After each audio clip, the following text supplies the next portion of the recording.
With the war now over, it was time to heal. Some Jews went to Palestine, and some came to America.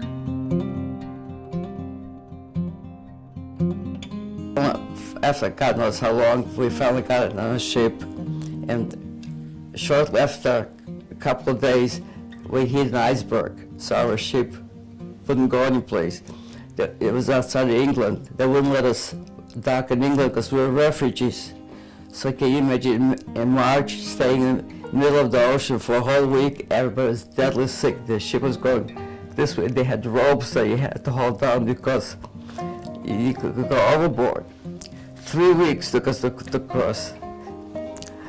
They brought another ship along and they hoisted us one at a time.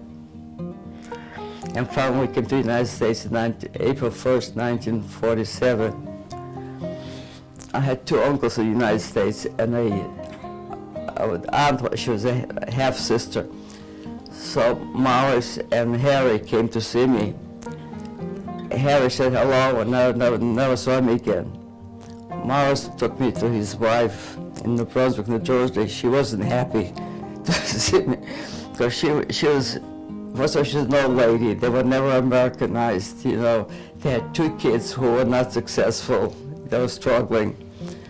And also she had a big family in Europe. Nobody survived, so she was a little resentful. So it wasn't that pleasant. So, but I went to school and I didn't know any English, or I missed school altogether. So they put me into junior high. And when I graduated junior high, I got the highest achievement, not scholastic, but the highest achievement award. So they had the big letters, concentration camp. They didn't know the difference. Concentration camp survivor, you know, got the highest achievement award. Then I had two jobs when I was in school. I had all my credits in the mornings, you know, so I could graduate. I didn't have any extra classes, you know, for fun, as they call the basic stuff. And I worked in one store from 12 to 6, and then from 6 to 9 another store. And I'll go, my aunt would save all her work for me. She was also a little sick. I never smoked. So she used to complain. I worked in this drugstore, and the lady had no children, one of the ladies that worked with me, and her husband traveled a lot, so she used to take me to her house overnight. And when I loved it, she was American, modern, but you know, they changed jobs all the time, so she had a lot of curtains. You know, years ago they had the ruffled curtains, you had to starch it, and press it.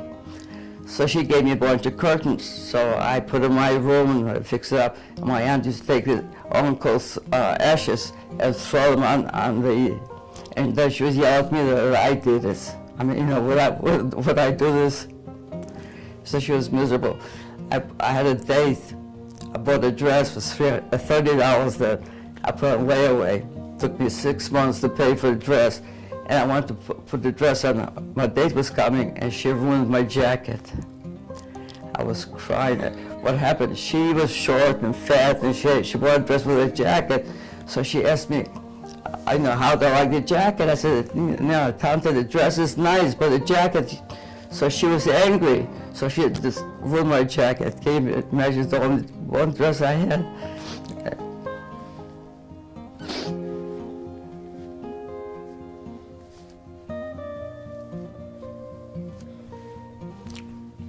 So uncle said, no, I could go live someplace else. He would help. Because I was paying her $7 a week for room and board. But you know, those days if a girl moves out, you're a bum. You know, they're nice people, you know, what's wrong with her? So I stayed.